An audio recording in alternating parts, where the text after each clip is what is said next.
Hello बच्चों, let's see this question.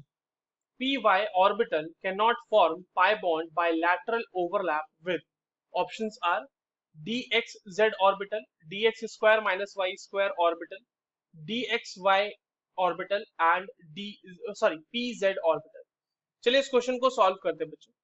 और सबसे पहले तो ये देखते हैं कि इस क्वेश्चन को सॉल्व करने के लिए हमारे पास कौन से की कॉन्सेप्ट की जानकारी होनी चाहिए. देखो ये जो है ना सवाल हमारे पास, ये बेसिकली पाई बॉन्ड का फॉर्मेशन का सवाल है. ठीक है, कि पाई बॉन्ड फॉर्मेशन होता कैसे. देखिए पाई बॉन्ड फॉर्मेशन होने के लिए बच्चों बहुत ही जरूरी है कि लैटरल ओवरलैप हो. और लैटरल ओवरलैप होने के लिए सबसे ज्यादा जरूरी है कि ये तभी हो पाएगा जब आपके पास पैरेलल ऑर्बिटल्स हो, यानी कि सेम एक्सिस पे होना चाहिए ऑर्बिटल्स. ठीक है, orbitals on orbitals of parallel axis, parallel axis. ठीक है, समझने वाली बात यहाँ पर ये है. देखिए अगर आप पी वाई की बात कर रहे हैं, ठीक है, पी वाई हमारे पास क्वेश्चन में दिया हुआ था, पी वाई की ही बात करते हैं. तो लेट्स से कि ये हमारे पास पी वाई, और अगर पी वाई को बच्चों पाई बॉन्ड का फॉर्मेशन करना है तो ये अपने जैसे ही एक पैरेलल पी ऑर्बिटल से, यानी कि दूसरे पी वाई के साथ ये लैटरल ओवरलैप करेगा और पाई बॉन्ड का फॉर्मेशन कर देगा. ये दोनों के दोनों जो है बच्चों हमारे पास पी वाई ही है. इसी तरह से पैरेलल ऑर्बिटल्स होने चाहिए फॉर दी लैटरल ओवरलैप, और तभी जाके हमारे पास पाई बॉन्ड का फॉर्मेशन होगा. अगर ये पैरेलल ऑर्बिटल्स इस तरह से नहीं मिलते तो हमारे पास फॉर्मेशन का चांसेस नहीं है.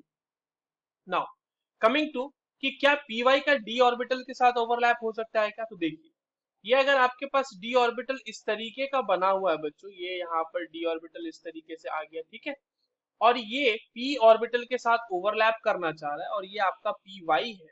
ऑब्वियस सी बात है, ये पी वाई अगर हम इस तरह से बनाते हैं तो यहाँ पर और ये कौन सा डी होगा हमारा.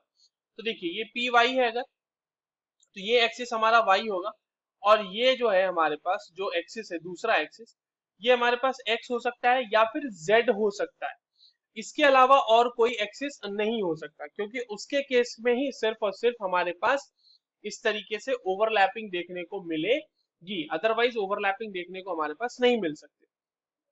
तो क्या आपके पास डी एक्स वाई के साथ ये ओवरलैप करेगा क्या. सो डी एक्स वाई ऑर्बिटल के साथ ये स्पाई बॉन्ड बना सकता है, तो सी के साथ तो हमारा बना देगा. अब आती है बात ए की, डी एक्स जेड. देखो डी एक्स जेड अगर हम बनाएंगे बच्चों, तो डी एक्स जेड अगर हम बनाते हैं, इसको इस तरह से सॉल्व कर लेते हैं, यहाँ पे डी एक्स जेड ही बना लेते हैं. ये हमारे पास मान लीजिए डी एक्स जेड हो जाता है ये, ठीक है, ये जेड एक्सिस है, ये हमारे पास एक्स एक्सिस है, तो वाई अब जो होगा हमारे पास ये इस तरीके से होगा. तो पी वाई बच्चों कुछ इस तरीके से हमारे पास आ जाएगा. अब पैरेलल तो है नहीं, ये दोनों एक दूसरे के परपेंडिकुलर हो गए, तो क्या लैटरल ओवरलैपिंग पॉसिबल होगी क्या. तो नहीं, ये लैटरल ओवरलैपिंग तो पॉसिबल है नहीं, तो यहाँ पर डी एक्स जेड के साथ ये ओवरलैपिंग नहीं कर सकता होगा.